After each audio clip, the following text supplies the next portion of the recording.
olipa kerran pieni paha noita, känkkäränkkä nimeltään. Se huvittelee syömällä rusinoita ja iskemällä ketillään. Se on niin pieni, että aikuiset ei pysty sitä näkemään. Mutta lasten luokse se mielellään tulee kyläilemään. Jos känkkäränkkä tulee iltaisin, ei lapset pysty nukkumaan.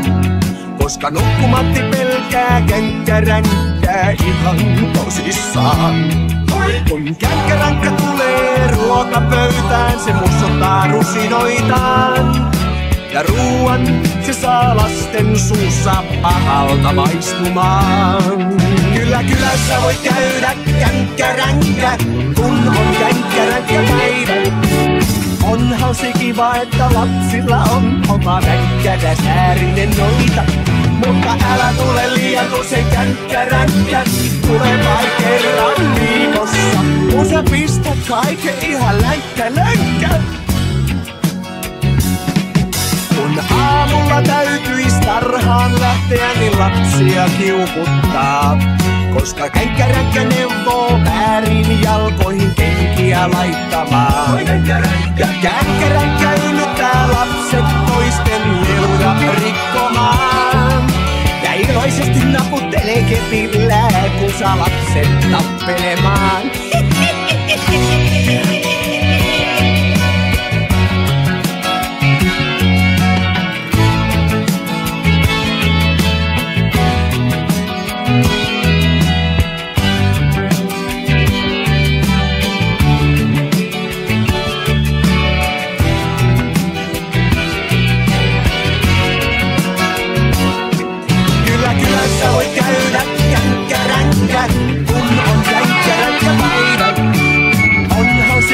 Että lapsilla on oma ränkkädä säärinen noita.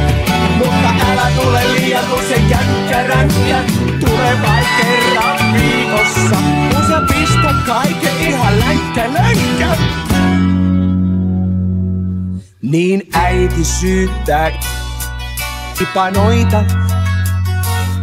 Ja kaiken takana onkin vain pieni paha noita.